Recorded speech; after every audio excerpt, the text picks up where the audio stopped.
Justice and Associate Justice of the Supreme Court of California. Hear ye, hear ye, hear ye. The Honorable Supreme Court sitting en banc is now in session.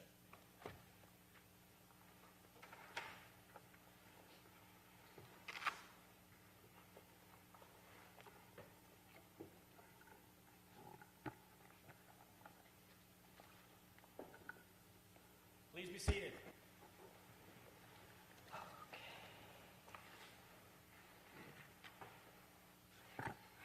Good morning. Welcome to oral argument.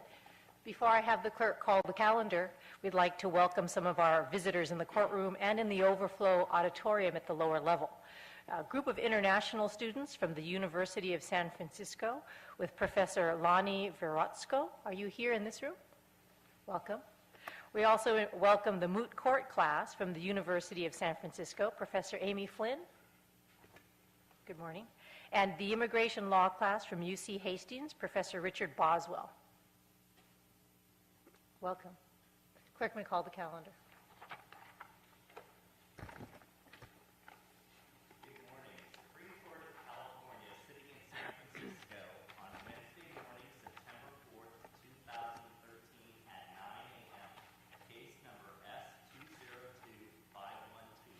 And raised Serhio C. Garcia on admission. For moving party, Committee of Bar Examiners of the State of California, James Wagstaff. Present, Your Honor. For appellant, Serhio C. Garcia, Jerome Bishkin. Present, Your Honor. For amicus curiae, California Attorney General Kamala D. Harris, Ross Moody. Ready. For amicus curiae, United States of America, Daniel Kenny. Ready. Case number S201619. Badrudin Kurwat, plaintiff and appellant versus Mark B. Hislinger, et al., defendants and respondents. For respondents, Dale B. Goldfarb. Ready, Your Honor. For appellant, Robert S. Gerstein. Ready, Your Honor. Case number S204387, Elaine Vasquez, petitioner, versus Workers' Compensation Appeals Board and Warehouse Demo Services, et al., respondents. For respondents, Christina J. Imre. Ready, Your Honor. For petitioner, John A. Mendoza. Ready, Your Honor. For amicus curiae, California Applicants Attorneys Association, Charles R. Rendell. Ready, Your Honor. Thank you, counsel.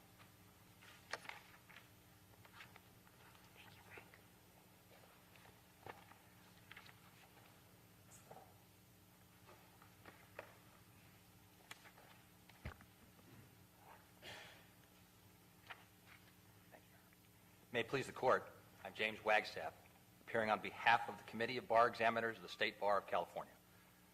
This case raises the ever vital question whether there is or should be a rule requiring the blanket screening and rejection of bar applicants solely on the basis of their immigration status. Mr. Wagstaff, as I see it, the important issue before the court pertains to a federal statute. And I think it's Section 1621 of, 8 U.S. Code.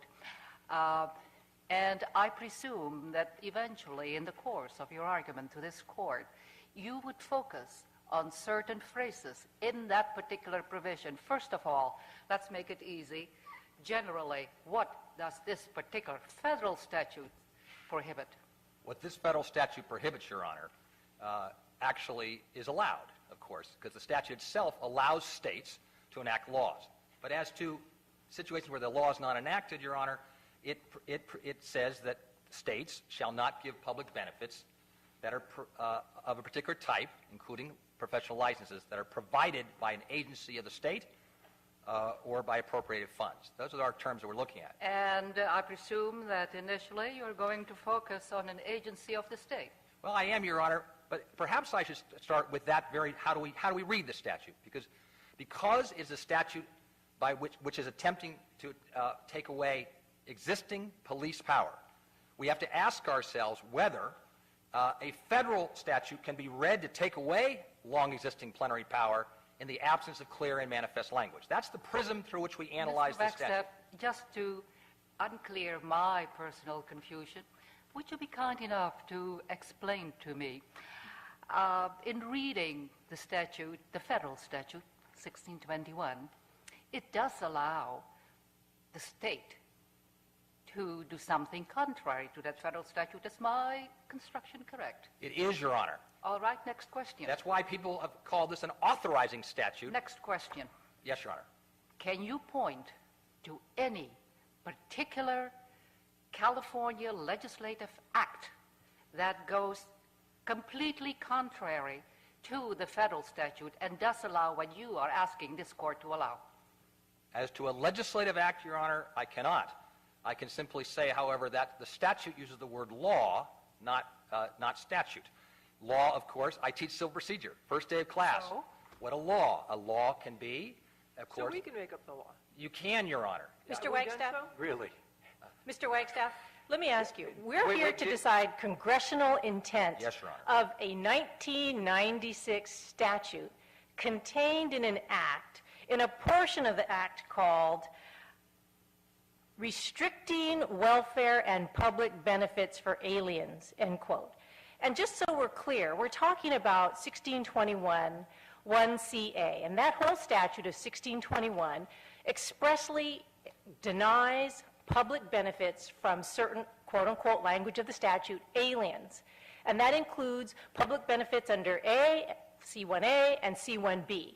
But the one we're concerned about today is whether or not a license, professional license, is prohibited. And it's clear that the statute prohibits professional licenses provided by a state agency, that's one prong, or professional licenses by appropriated state funds. Are we on the same page here for what we're You doing are? here? Yes, we are, Your Honor. So why is it that this statute doesn't it preclude us from granting the license here? Thank you, Your Honor. Section 1621 does not, as is required, clearly and manifestly displace this court's long-established plenary power to license lawyers. And if I may explain. Since the founding of the Republic, the power to license lawyers rests with state courts. No question about that. It's the core sovereign power of states. And the Supreme Court and this court of Martinez has told us, when we look at a federal statute to see whether they intended to take away core power, we ask ourselves, did they do so in manifest and express terms through, in the language of the Supreme Court, unmistakably clear language, a plain statement? What's not clear in this statute, which provides that aliens or non-immigrants not documented are not eligible for any state benefit, including a professional license? What is not clear there? It has two qualifications, Your Honor. First, it is only if the license is provided by an agency. Let's start with that one. All right. Agency. Agency, I think no one here is arguing that the Supreme Court of the state of California is an agency. Wait a minute. That's an interesting issue that you raise, and again, I need clarification from you and, of course, from the other attorneys who will be at the podium. What you do have in support of your position is, I'm trying to find the particular case that you refer to in your briefs, where you point out that the word agency, when one takes a look at other federal statutes, does not include the courts and is limited to the executive branch administrative agencies. Right so far? Yes, Your Honor. But And the Supreme Court has told us that in the Hubbard decision. yes, Hubbard, 1995 decision. And there's also a federal statutory provision, 5 U.S.C. section 551, paren 1, end of paren, defining agency for purposes of the Federal Administrative Procedure Act to exclude federal courts. Fine so far. You've got that on your side. But then we take a look at other sources.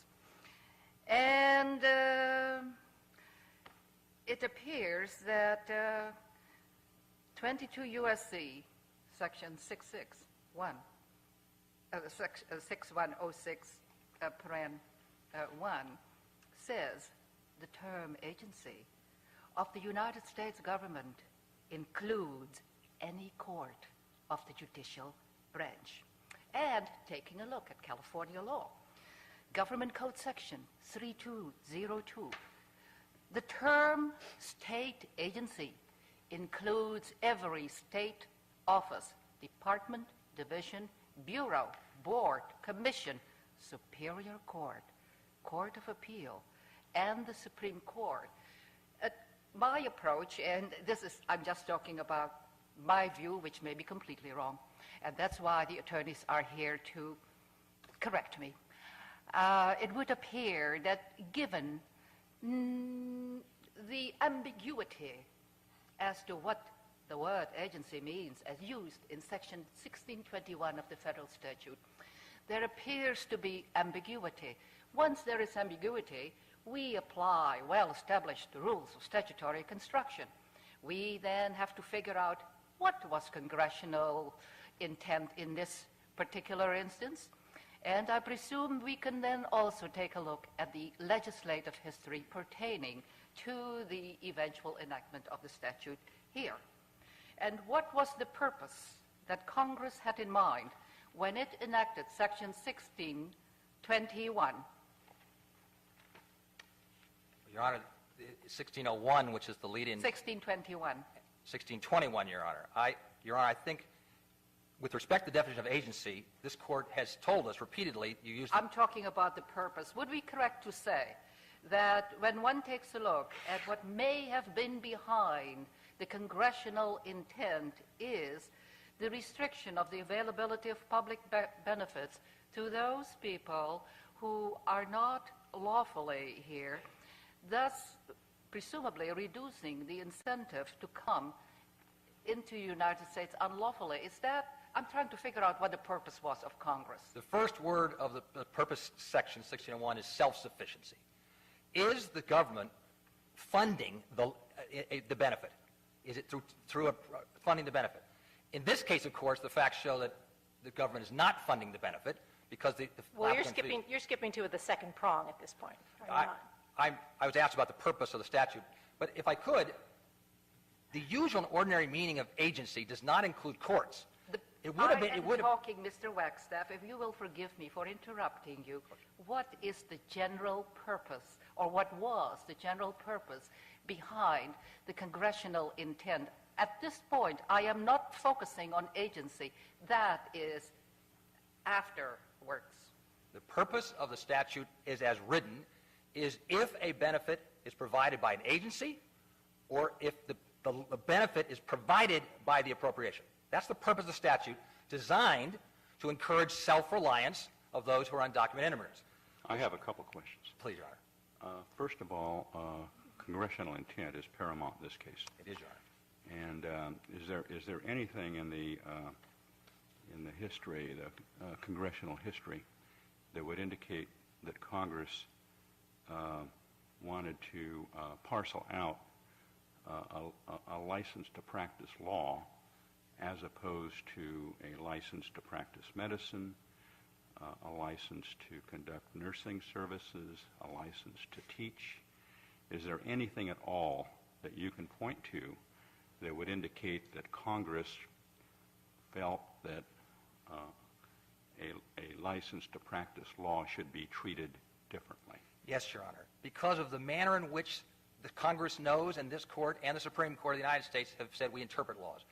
You don't assume a law applies to a lawyer if it's taking away sovereign power from the state, such as licensing. Congress must be express in saying it. So were they? I've been carrying this statute around for some weeks. It says of an agency, it could have easily said, and of a court, a license provided by a court. Well, I'm talking about specific language. I mean, you know, we can look at the term agency and argue whether that covers courts or not. But I'm raising the issue of whether there's any congressional history, legislative history, that sets aside a law license in a separate category from any other type of professional license. Your Honor, there's no legislative history either way, and I think that answer then informs us. Well, let me stop. Of course. You answered Justice Baxter's question that there isn't any express language, but you also, when quoting the national policy on immigration contained in the section 1601, it also contains a provision that says, it continues to be the immigration policy of the U.S. that aliens within the national borders not depend on public resources to meet their needs, but rather rely on their own capabilities and the resources of their families and private organizations. That's what it says, does it not? It does, Your Honor. In the language of intent in section 1601. It does, Your Honor. So how does that statement by Congress that aliens within our borders be self-reliant, but rely on families, capabilities, their own resources, and private organizations as opposed to the judicial branch? Because, Your Honor, that of course is one of the purposes, to encourage self-reliance, to not take tax dollars to pay for somebody's monetary benefits. In this case, of course, because it's self-funded, we don't have that. But if I may, we have to read the statute and its words through the prism of reading preemption and supremacy clause statutes. We don't ask ourselves, did they mean to exclude lawyers? That's not the law. The law is, if it's state sovereign power, we ask ourselves, did they mean to include lawyers? Mr. Wagstaff? Yes, Your Honor. I want to take you back, before we get so far away from it that everyone has forgotten it. The answer to what I thought your answer to Justice Corrigan's question was, we, meaning this court, get to make up the law. Did you really say that? No, Your Honor, I didn't say make up the law. I said that subdivision D authorizes states to provide benefits if subdivision C applies, which, as Your Honor knows from our briefing and my argument, we believe it does not, because it does not expressly identify professionals, and I can go there. But as to D, Your Honor, it says the state can have enactment of law. One of two things happens. Either they meant... Has there been any enactment of law in California that governs this case? There has not been, Your Honor, until today. And I say that because enactment of a law, if Congress meant to include law licenses in C, which we believe it clearly did not because historically they didn't reference courts. So your answer is no? The answer is that... Until today? If there's a requirement that we get to D... Who is acting? This court would be acting, as it has throughout. I've been in this court several times where the court has created rules of court in the case itself, and is permitted to do. Do we commonly refer to that action as enacting a law? Well, Your Honor, that's the glory of the computer. Many times, actually. Courts across the country have said when you... Have we ever done that? Excuse me? Got one from California by any The chance? Warden decision, Justice Kennard in dissent, talks about laws created from many sources. The Justice O'Connor and McFarland talks about enacting rules. I wouldn't doubt or disagree with you for a moment that this court articulates the common law. It is one of the wonders of Anglo-American jurisprudence.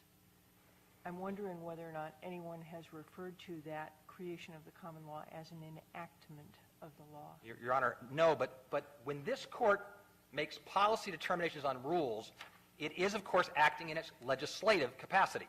Mr. Wagstaff, Yes, do you agree with me? Two questions. Do you agree with me that 1621D, when it talks about enactment of a state law, is a bit ambiguous? So first question, why is the judicial branch not a state agency, when we're in 1621C1A, but we are one in 1621 That's my first question. Okay.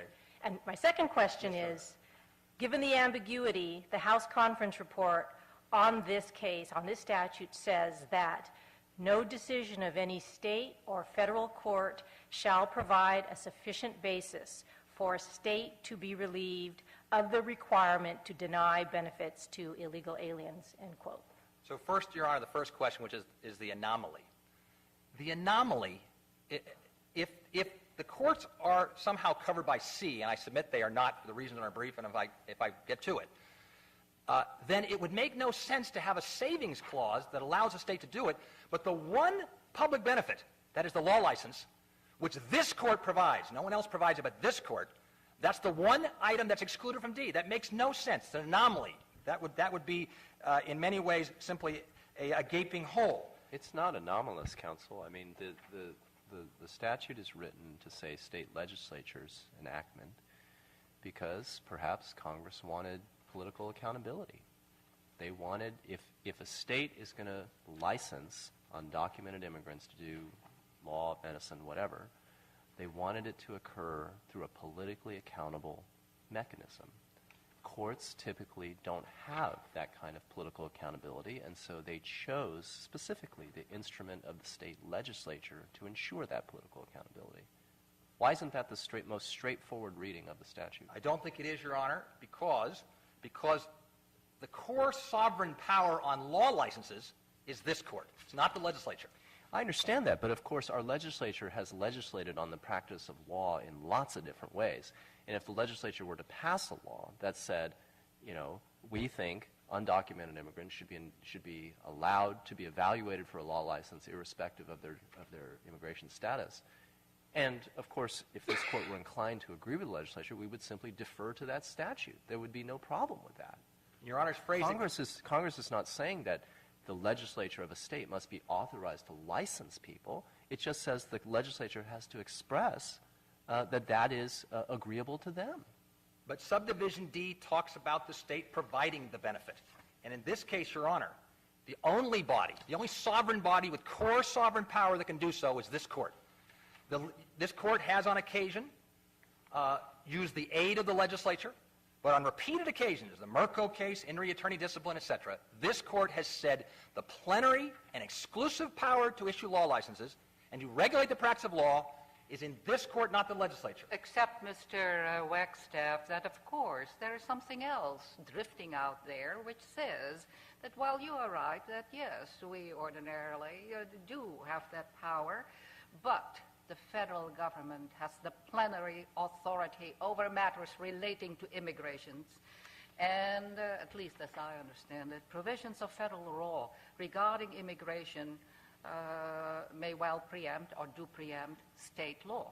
And getting to the subdivision D provision, if my recollection is correct, you pointed out to the court, after acknowledging on your part that California's legislature has not enacted a law overriding the prohibition in the federal statute, which is 1621, you, in answer to, I think, a question by Justice Chin, pointed out, but as of today, California has done so. As of today, you and we are in court. And what hasn't changed is that the legislature of California has taken no steps to override the federal statute.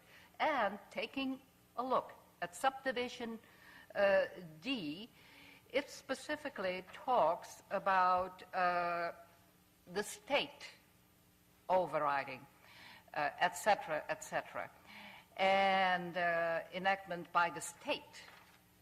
Are you still taking the view that, look, that doesn't mean much, even though the court is not the legislature, it can do so because the court does issue licenses. But then, of course, you get back to the point that I raised, Congress has plenary authority over immigration issues. Mr. Wagstaff, you may answer the question. Your time's expired. You'll have 2 minutes for rebuttal. Thank you, Your Honor. Your Honor, the plenary authority of Congress over immigration has been addressed by this court in Martinez, which says in this statute, we read the statute's terms. So we're not talking about immigration incurring here. This statute's terms says if the license is provided by an agency, this court is not an agency, and the Congress could have easily included those words and did not. The plenary authority of this court cannot be taken away by accident or surprise, or it has to be clearly and manifestly. So all we're left with is that somehow this court's salaries and the overhead are paid as appropriations, and therefore somehow that must mean the statute takes away the police power. Let me suggest that that is an Escher painting, not clear and unmistaken, because this court, while it receives general appropriated funds as overhead and salaries, this court does not, that the appropriations are not licensing lawyers, this court is licensing lawyers, and therefore subdivision C does not apply to professional licenses because the law says if you're going to take away a court's plenary authority, you must do so unmistakably, not through accidental interpretations of a word appropriation, that statute does not apply to the licensing of lawyers, and therefore the interesting issues of enactment do not need to be reached. Thank you, Mr. Wagstaff. 2 minutes on rebuttal.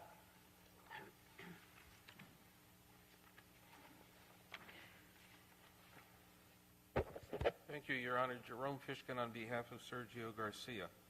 We submit to the court that Business and Professions Code Section 6060.6 is indeed the statute that you've been asking about, and that's because that statute expressly permits somebody who is ineligible for a Social Security number to apply to be a lawyer and be licensed as a lawyer using something other than a Social Security number. And by definition, as far as I can tell, and as we have briefed and some of the amicus have briefed, is the only group of people that fits under that code section are immigrants who don't have green cards or perhaps work permits.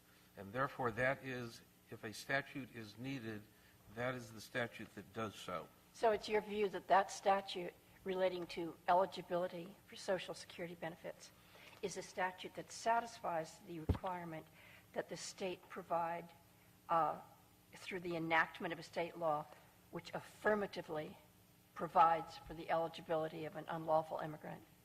Yes, Your Honor. Would also like to reiterate what was said here, that law licenses are different under preemption analysis, under federal preemption analysis. We start generally with the premise in preemption that we first look at the language of the statute, but the preemption analysis requires us also to look at the entire statutory scheme.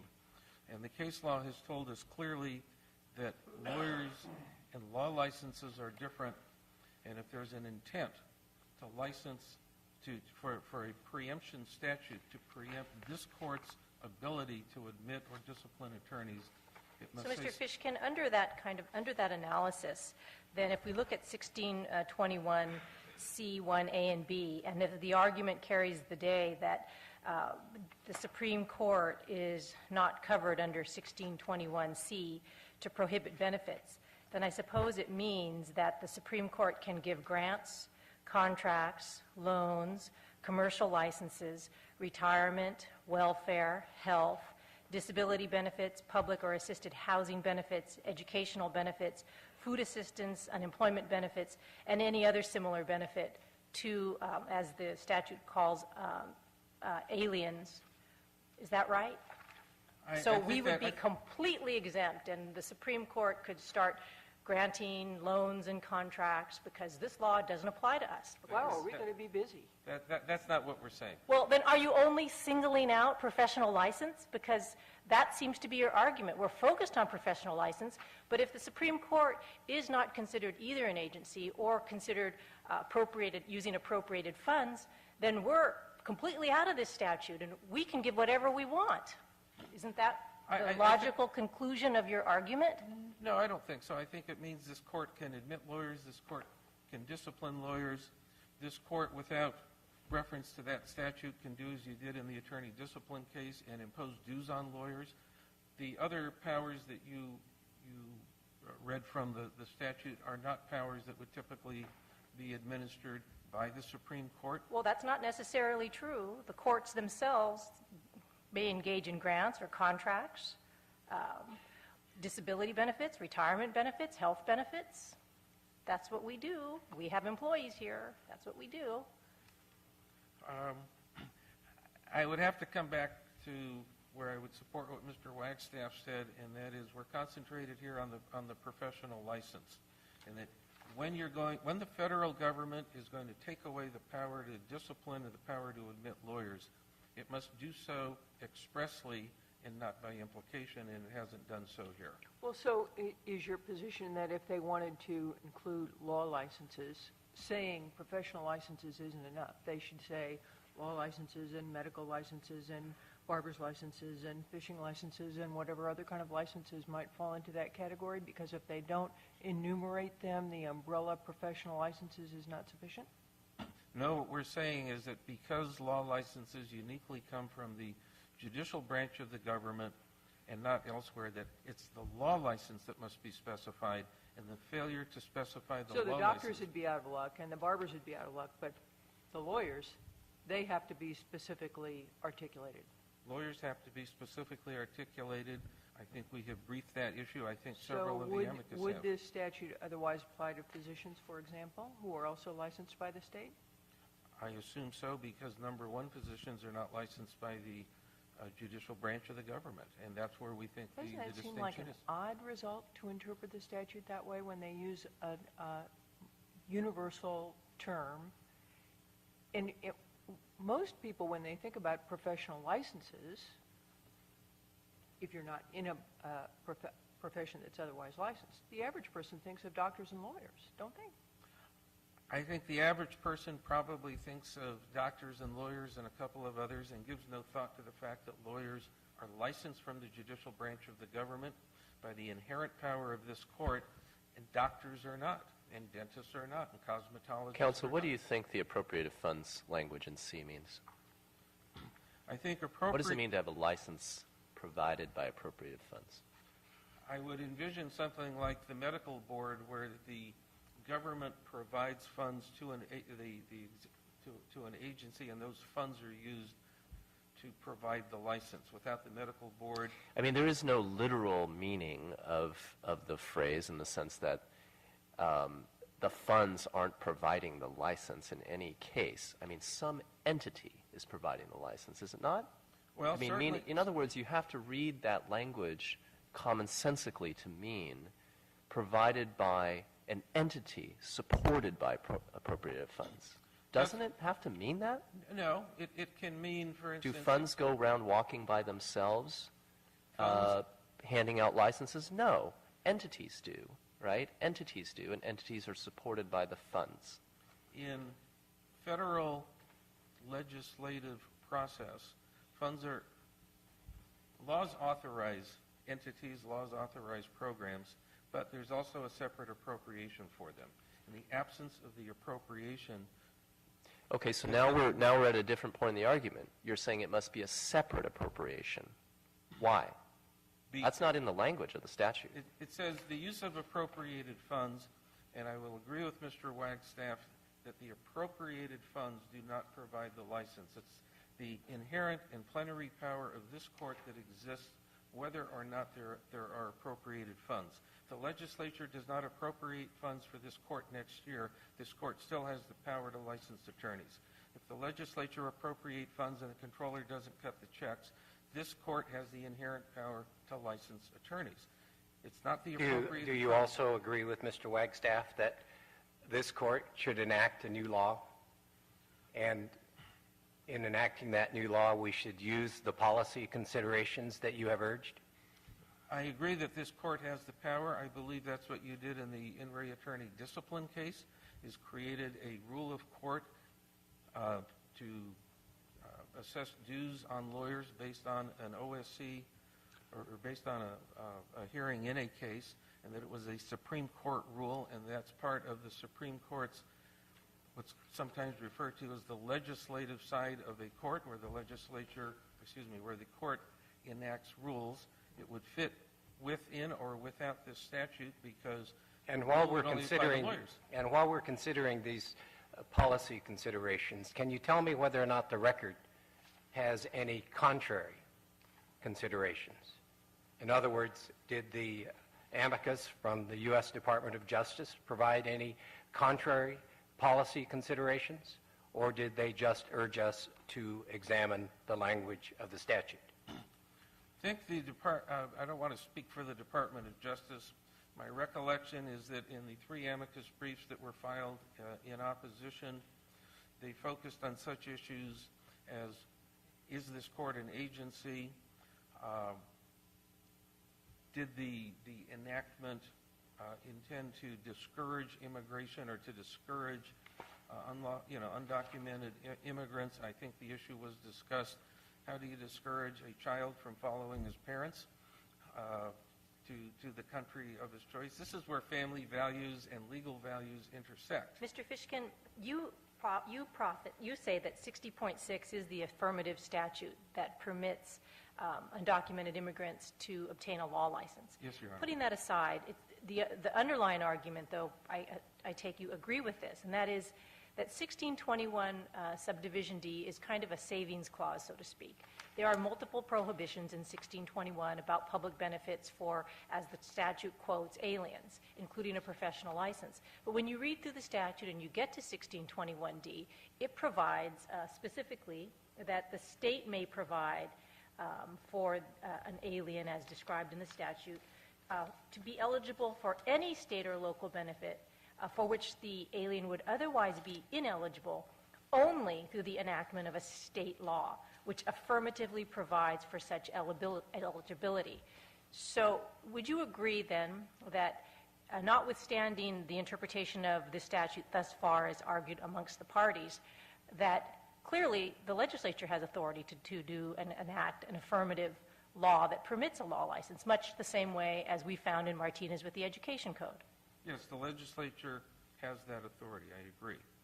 That to the extent there's an ambiguity in all of this, ambiguity is one of those things that factors in the analysis that 1621C does not apply.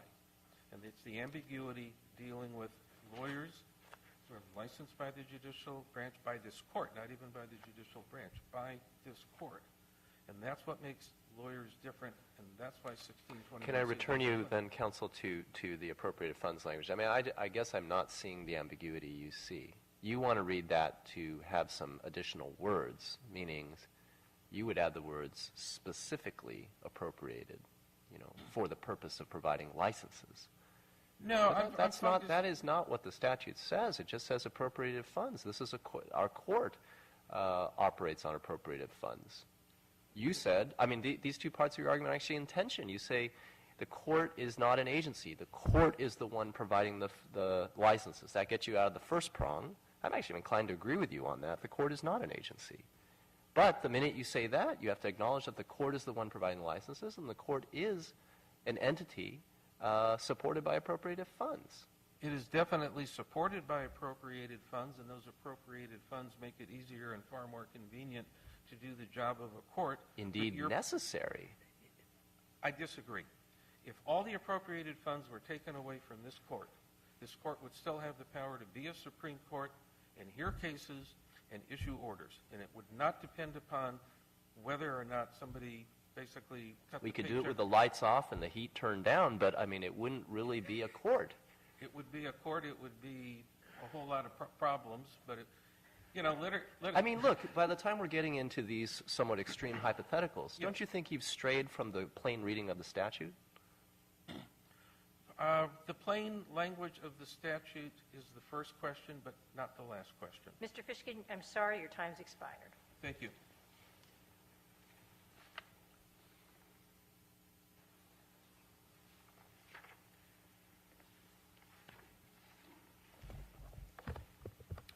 Good morning. May it please the court. We believe that Section 1621C does not prohibit this court from... Counsel, your brief says that you think that 1621 is, I'm using your words, qualified, right? You think it's a limited proscription. Yes. Other than the law license, in what sense is it limited? When we say that it's qualified, when you look at Subdivision C, they could have stopped after the word commercial license and prohibited any grant, contract, loan, professional, or commercial license, period. That's true, but your brief contains not a single example of anything else you think is exempt from this prohibition other than the law license. We're not aware of anything else that is exempt. So it's not much of a limitation, is my point.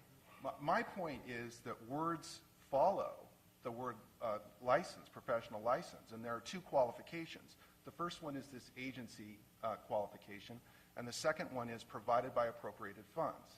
And what we have argued is that because of the inherent power of courts to admit attorneys, the cases say that unless the Congress either writes something that applies to every person and is over-inclusive, or is very specific and goes right at the heart of the matter and talks about courts or attorneys, then it is not attempting to regulate those functions. I think it's not a bad argument, but my point is that, okay, so you have the word professional license, which you have to concede, I think, that ordinarily, in ordinary parlance, if you just see that word, it's doctors and lawyers, like Justice Corrigan said. Now, your claim is that the lawyer part of the doctors and lawyers, the commonsensical reading, is excised from the statute by these qualifications, state agency and appropriated funds. I'm asking, if you think those are qualifications, right, on the proscription, is there anything else other than law licenses that are excised from the common sense reading of the term professional license, or for that matter, grants, contracts, or loans? Well, So it's The a answer- one. the It's a answer is no. one. It's a set of one. The answer exception is a set of one, and it happens to be the one you're arguing for.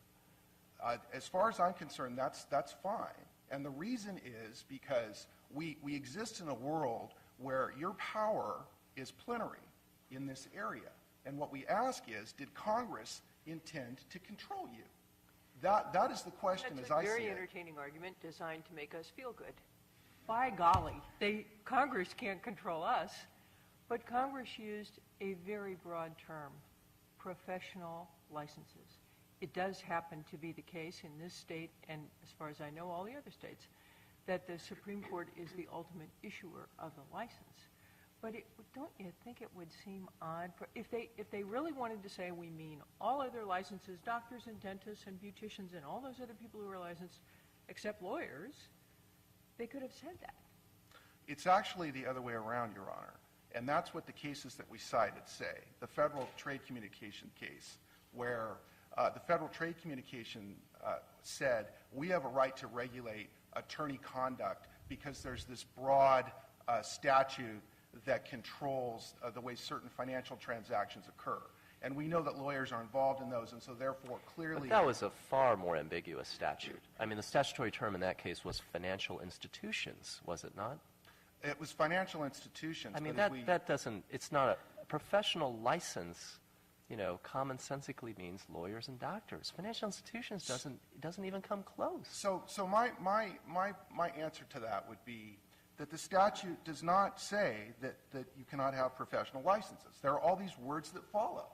So if they intended to simply block all professional licenses, they could have put a period there, and then we wouldn't be advancing this argument. Well, no, they perhaps permitted situations where private entities do the licensing with no complicity by the state. Those are left out of the equation. Everybody agrees with that, I think. None of the words that follow relate to that, Your Honor. The words that Well, that's follow... the very point, is that after one of the other counsel mentioned that the purposes of the statute were to encourage reliance on either self-sufficiency or reliance on private organizations. Who's more self-sufficient than Mr. Garcia? I concede that. That's not the point. The point is that there are other...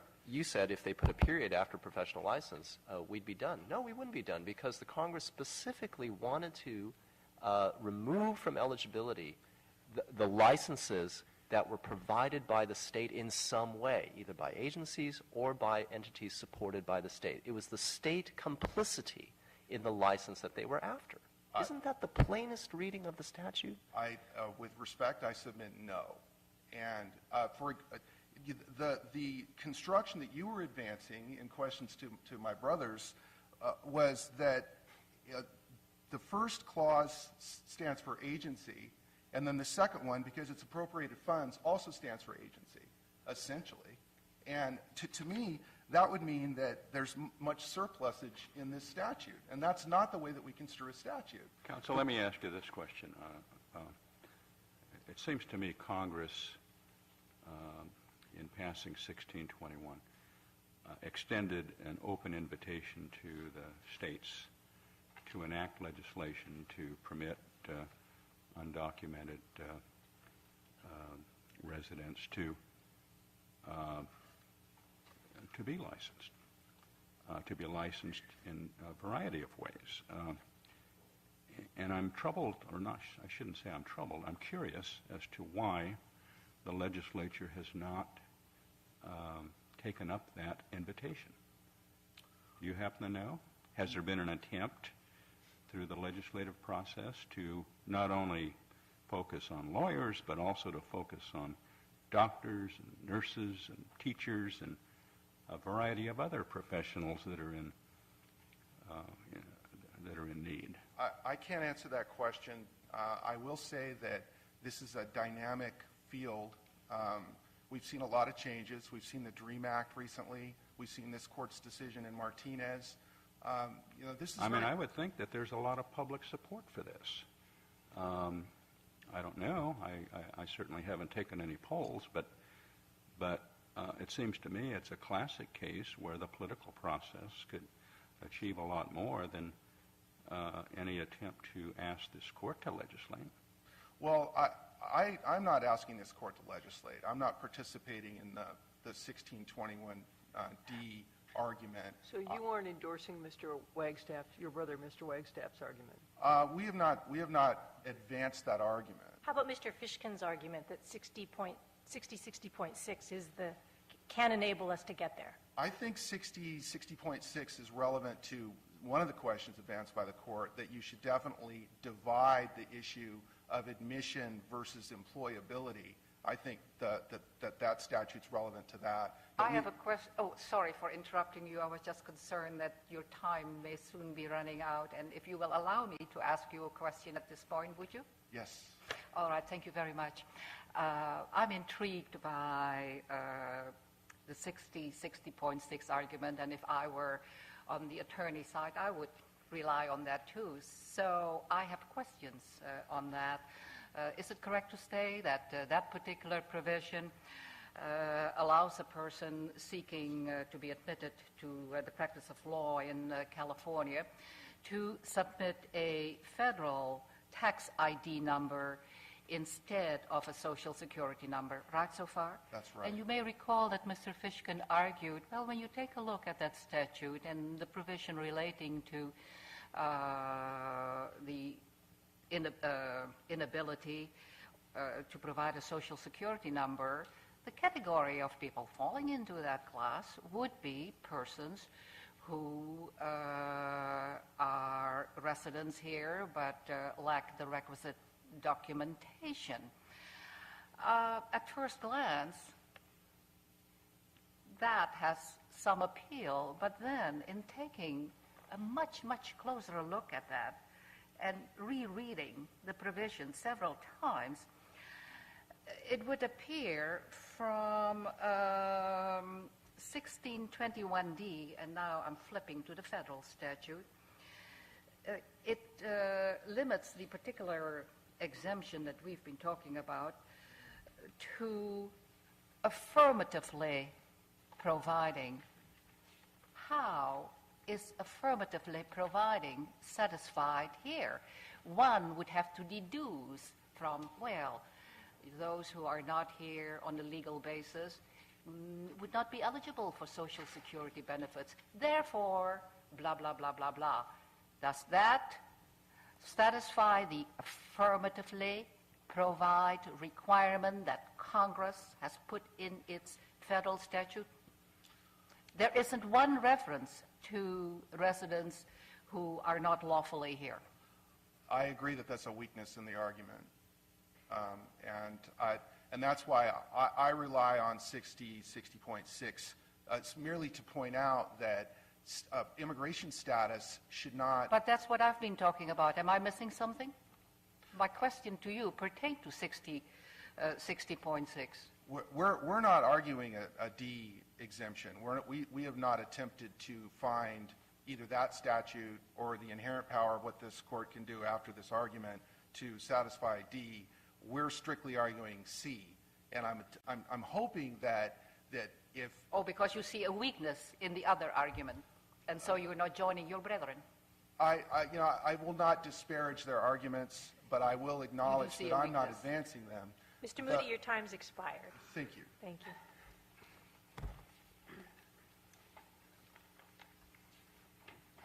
May it please the court, I'm Daniel Tenney from the United States. Mr. Tenney, would you be so kind as to shed light on a question I have, which is one of the issues raised by the opposing side? And you probably still remember the discussion of the particular issues and the reference to state law, particularly Business and Professions Code, section 60.6, which says, by the way, if you can't provide a social security number, you can just give your federal tax ID number. You remember that part? Yes. Do you also remember the argument on the opposing side that the reference to not having a social security number must mean that it refers to people who are residents but not lawfully here. Well, the language, some of the other briefs on the other side, in the case the State Bar brief, I believe, describes that provision as one applicable, for example, to foreign students who don't have work authorization, who may come to the United States to study law but not plan to work in the United States, and they wouldn't necessarily be eligible for Social Security numbers, and the legislature has determined that such individuals should be able to become members of the bar. So it doesn't necessarily, isn't necessarily limited to a category of people as Mr. Garcia here. I don't know that it would be fair to describe the statute as affirmatively providing for eligibility for people Because who are affirmatively unlawfully... provide is a key phrase, isn't it? Yes, and also unlawfully present, and the statute doesn't say that people who are unlawfully present in the United States are eligible to receive these professional licenses. Has any other state confronted the application of Section 1621, Subdivision C, referencing professional license issued by an agency of a state? Has any other state had occasion to say, this does not pertain to licenses to practice law issued by the state Supreme Court? To my knowledge, no state court has addressed the question. The issue is currently pending before the Florida Supreme Court, and So it hasn't been decided one way or the other by correct. any state. Is there any state where they have determined, without perhaps interpreting that subdivision, that the legislature of the state has affirmatively permitted undocumented aliens to be licensed? with respect to law licenses, I'm not aware of any such provision. I'm not saying I know for certain that there is none, but I'm not aware of any such provision. Counsel, can I ask you, supposing you're correct, I've read your brief, supposing you're correct that C applies, I want to return to an argument Mr. Wagstaff made about D, okay? Given that we all agree here that state courts are the ones that issue law licenses, could an enactment of the state legislature provide eligibility for a law license pursuant to D? I mean, this is a weird locution, okay? It says, a state may provide that an alien who is not lawfully present is eligible for these otherwise excluded benefits only through the enactment of state law which affirmatively provides for such eligibility. Now, on one reading of it, this is Mr. Wagstaff's argument, on one reading of it, that essentially means that law licenses can never come under D because no such legislation could ever affirmatively provide such eligibility. That is because the plenary power to issue law licenses rests in this court. So, in effect, the statute, 1621D, discriminates against law licenses. In other words, all other kinds of licenses can be affirmatively provided for by the legislature, but not this one. Well, I'm not sure why that would be the case. The provision that we were just discussing, 6060.6, identifies a category of individuals and makes them eligible to receive law licenses. No, it says, no, it doesn't. It says the Committee of Bar Examiners may consider the applicant. That's all it says. Whether or not the applicant is or is not eligible ultimately is up to this court. I think that I'm a little hesitant to address hypothetical legislation that may be enacted. I suspect, though, that if the legislature enacted a statute saying that such individuals were eligible and this court agreed with that and said that such individuals should be eligible, that would be sufficient to satisfy D. What other circumstances would satisfy D, I'm not in a position to address right now, but it doesn't seem like a hole in the statute in the sense that there's no way that such individuals could be provided licenses. I think that if the legislature and the court together agreed on it at a minimum, that would suffice. And I'm not sure that would be a reason going back to the sort of main issue in the case relating to Section C, Congress in that section was intending to be comprehensive, and it indicated that in several ways. I think that's possible reading, except that the word only appears in that statute, right? I mean, your argument, which actually was my response to Mr. Wagstaff too, is that of course the state Supreme Court could always simply agree with the legislature having enacted such a law. But the statute says only. The state can provide for this eligibility only through the enactment of a state law which affirmatively so provides. Only. Well, I read the word only there to refer to the converse of the only, meaning the circumstance that's precluded is if in the absence of such an enactment, then a state agency you say it's a couldn't just go ahead. necessary but not sufficient condition. Well, it has to be the case that the agency, whether a court or anyone else, is providing the benefit. It's not, you don't sort of, an unlawfully present person wouldn't simply say, there's legislation and so now I get the benefit. They would have to go through whatever process seemed appropriate to the agency or entity conferring the benefit. And I don't read the statute to change that fundamental aspect of state decision. Well, but normally speaking, an entity may be providing it, but that entity is not in the same position as the state Supreme Court is with respect to law licenses. Wouldn't you agree? I mean, if California passed a statute that said the Medical Board of California, right, shall consider these applicants, well, the Medical Board of California would be bound by that statute. We, on the other hand, consider the views of the legislature, but we also measure them against our inherent plenary authority to decide who is or is not eligible for the bar. Well, the existence of discretion of this court with respect to who may or may not be admitted to the bar of this court doesn't seem relevant to the question of whether Congress intended for professional licenses, including law licenses, to be included within the statute at all. You could have a discussion, if there were such an enactment, about the circumstances in which it would override 1621C. It doesn't seem plausible. It's necessary to reach this, don't you think? Because your construction of the statute is dependent on the notion that C enacts a general prohibition, but there is a kind of federalism outlet in D. And that's the way the statute is kind of in balance, right? General prescription, but an outlet for states to enact exceptions. And that is the balance struck by Congress. I'm asking you, does this balance apply to law licenses? Because if it doesn't, that may suggest that we're not reading the statute correctly.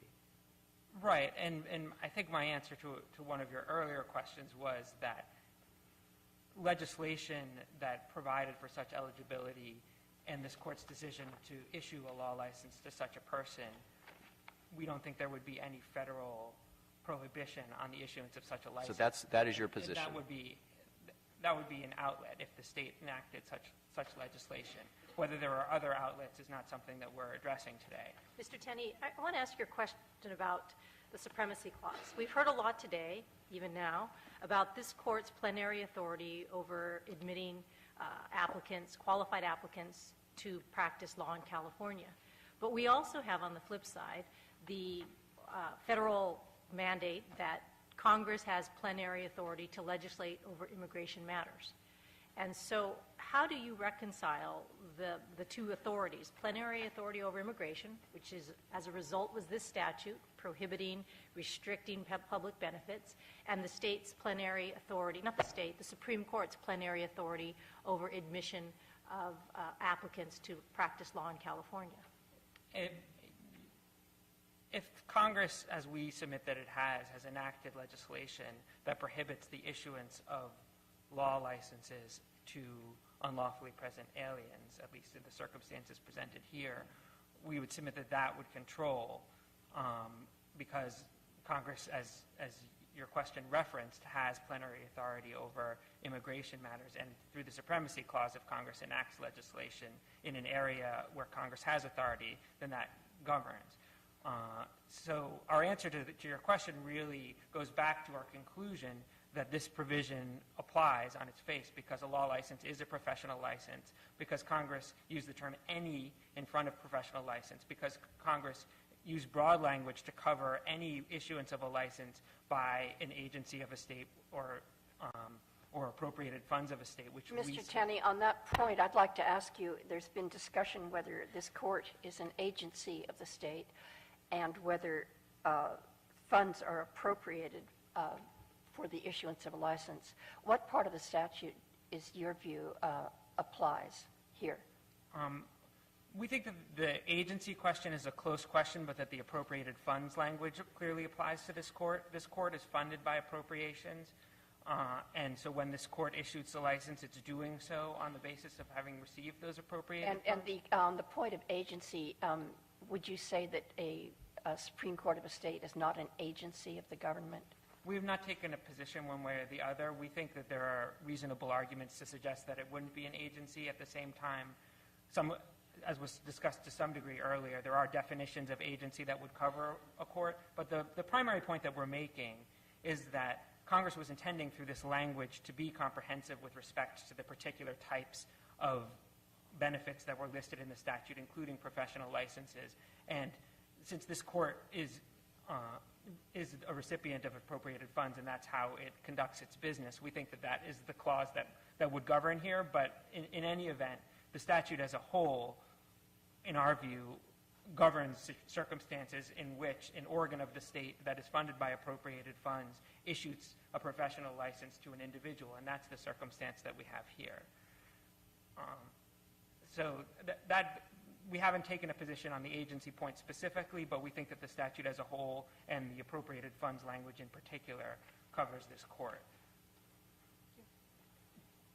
I just wanted to address the question that was posed earlier about the legislative history of the statute.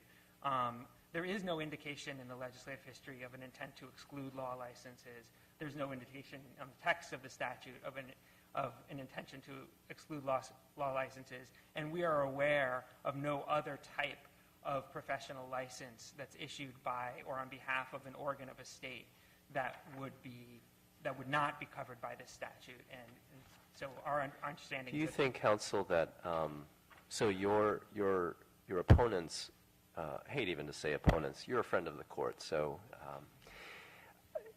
do you think that the other side's argument that we begin looking for a clear statement is correct in this context? It's preemption, right? I mean, that's the general baseline. It's a complicated question because it's an immigration statute where Congress has special powers. Right. And I think that our view really is that we think that the meaning of the statute is clear. Okay. We don't think the court needs to address the question of exactly what standard. The statute uses the term professional licenses. Well, let me ask you about the appropriated funds, because that's the part that your brief focuses on. Do you think it's susceptible to the reading that one of the other counsel said, which is that, what this is really about is about licenses that are provided by funds specifically appropriated to provide licenses? There's no indication that Congress intended to hinge eligibility for licenses on the specificity of the appropriation. But otherwise it would be a redundant statute, because entities that are funded by the state providing licenses would ordinarily just be state agencies. Well, we think that maybe not exclusively, but I mean, isn't that generally so? There will be significant overlap between appropriated funds and agency of a state. There are, in addition to this circumstance, there are other circumstances in which it might be clearer that appropriated funds are at issue than an agency of a state. For example, if there were some non-governmental entity that had a contract through which it could provide appropriated funds. So we don't deny that there might be significant overlap between the use of appropriated funds and the agency of a state language. But that only underscores that Congress was trying to be comprehensive here. And given that the language, it seems to be indisputably covers every other state-affiliated license, grant, benefit, contract, loan that anybody can think of, our position is that this language was not a means of carving out law licenses, but rather was Congress's attempt to be comprehensive.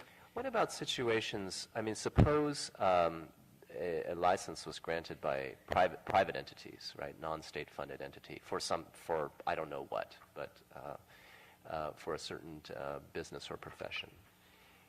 If a dispute arose as to the granting of the license pursuant to contract dispute or something else, and a court had to intervene to interpret terms, do you think that would be covered by this language?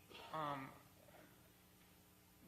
don't want to go too far on the hypothetical, but certainly I just want to know how far it goes. That would be an implication of our position, because in that circumstance, as I'm understanding the question, the license is provided by some other entity, other than a state agency and other than through appropriated funds, and then this court is simply enforcing the terms of that license or construing the terms of that license. That's a very different situation from the one that we're urging here, which is where the court itself is issuing, or in the words of the statute, providing. It is different in certain respects, but it is also an availment, right? It is an availment of the instruments of the states. It's an availment of public resources. It's an availment of the taxpayer-funded instruments of the state. I mean, the state is omnipresent in that respect, right? And so you can't really have a regime in which a person is getting licenses or getting other kinds of available benefits solely privately. I mean, if you concede that enforcement through state-funded institutions is available to an undocumented immigrant, that's not that far away from this case. Well, it's far away in the relevant respect, which is that... I mean, here we have a state bar entity that is privately funded. Nobody disagrees with that. And it's just that the last step of the conferral, the certificate, I have one on my wall, says the Supreme Court of California, right? But most of the work and the inquiry, assessment of the applicant has been done by a privately funded entity. The language that Congress used and the step of the process that Congress focused on was provided by. And there's no dispute that the entity that's providing the license, regardless of the invaluable role that the Bar Committee does in some of the prerequisites, the entity that's providing the license is this court. And this court is funded by appropriations. And that is the inquiry upon which Congress focused. And so this court need not reach questions of if a private entity is providing a license and then the state is involved in some other way. This case involves a circumstance in which this court is providing the license, and the words of the statute talk about provided by. And so that is as far as our argument needs to go in order for this case to be resolved. Mr. Tenney, can I ask you a question about the opposite of your argument? And that is looking at C1, A, and B. They both contain what a public benefit is, and they both contain those sections provided by an agency or appropriated by state funds. They both say these public benefits are prohibited if they are provided by an agency or they are by an appropriated state fund. So if we believe the argument and hold the argument true that this agency of a state language does not cover the Supreme Court, and appropriated funds of a state also do not cover a court. But let's just take agency. That's the simpler one. In that situation, if the agency of a state does not mean the Supreme Court, then that means, by logical consequence, that the Supreme Court can now then provide a grant or a contract or a loan or retirement benefits, welfare benefits, health benefits to unlawful, undocumented immigrants. Because if you take us out of that statute and say that it doesn't mean us, then that means to me that we would be able to provide those benefits. Is that an accurate reading of the extension of that argument? I don't want to characterize the position of my colleagues here. I do think that that is a problematic feature of the reasoning on the other side. I presume that the question would then be, according to I'm not endorsing this position, but the question would be, well, maybe at some point you would say that those were appropriated funds, but our point simply is that the statute does speak of appropriated funds. It doesn't speak of specific appropriations. It doesn't speak of an amount of appropriations. And so we think that Your Honor is correct to read the whole thing together and say this court, because it's funded by appropriations, if it is providing one of the benefits listed here, then it is covered by the statute. Well, and it also seems to me that if we were to look at the argument that appropriated funds means funds specifically appropriated for funds to provide the license, then we'd have to go to the Budget Act of the California state government and look up all the line items and see where and what wasn't specifically line item appropriated.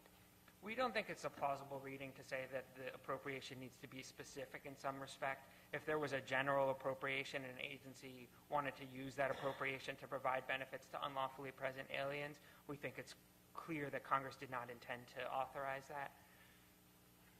So we agree that the specificity of the appropriation is not relevant. Unless there are any further questions. Thank you. Thank you, Mr. Tenney.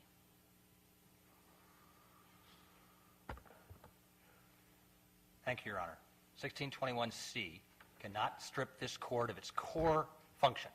That's admission and discipline, not contracts, not grants. Its core function, unless it does so in clear and unmistakable language. Look at the statute. It doesn't say all professional licenses are covered. It says, one, they're only covered if it's issued by, it's provided by agencies. This court is not an agency. Congress could have easily added the terms to make it clear and manifest by an agency or of a court. It did not do so. So we come down to finding the clear and manifest language only in the appropriation language. That somehow, because this court gets funding, therefore, we can go to first base vis-a-vis right field. Because it gets funding, it's clear and manifest. May I suggest, Your Honor, the overhead salary theory is not a clear and manifest deprivation of this court's core function. So, Your Honor, as to contracts and grants, that's not the core function that's subject to this rule. Well, let me ask you this question. Yes, It has been addressed before, but I'd like to hear it. What would the rationale be for Congress to exclude law licenses from all other licenses? An excellent question, Your Honor, because Congress may well have been aware, with no legislative history we don't know, being lawyers, the power to provide a license does not come from the legislature. But it what comes would their from courts. policy reason be for excluding law licenses from everything else? The same reason, Your Honor, that underlies the limits on preemption. That is, the Congress could have said we're not going to interfere with that core function, that one. And, Your Honor, it brings me to 1621D. That gaping hole, the oddity of saying that law licenses are covered somehow by C, if you accept that this going to right Can field I ask first. you, Yes. I'm familiar with the D argument, Okay. but the C argument, do you know how the California Medical Board is funded? I don't, Your Honor. But I do know that some Would it agencies matter pay to for you- licenses. Yes, okay. So would it matter to you whether or not, I mean, the California Medical Board licenses physicians. It also does a lot of other things. It investigates complaints. It provides information to consumers. It does, would it matter to you if the California Medical Board just got a general appropriation and then it decided within its own discretion how it's going to divvy up that appropriated money, some to the licensing function, some to the investigation function, some to the consumer information function? Under this statute, Your Honor, it wouldn't, because agencies are already covered. So if agencies are covered, we don't have to worry about appropriations. What a weird redundancy. What a strange way of getting there to say that agencies which are appropriated are somehow also covered by D. Would it matter to you if the California Medical Board were a private organization then that operated on contract with the state? To the extent that I think that's what subdivision C appropriation is dealing with. But why? I mean, so this is my question: is if the function of the appropriation is not specifically earmarked to licensure, wouldn't that still be covered? That's an argument that's been made, Your Honor. But may I? That goes to the overhead theory. You may answer the question, wrap up, and then your time is I will done. do so, Your Honor. The policy underlying this statute does not apply to law licenses because Congress had not expressly applied to law licenses. And, Your Honor, this court certainly can issue a single decision here that says in this state there will be no per se exclusions based on this particular category, as this court has done for 50 years in making sure that individual characteristics are not a bar. We get judged on the merits of each individual application, not on the basis of our characteristics. Thank you, Your Honor. Thank you, Mr. Wagstaff. Thank you, counsel. Matter submitted.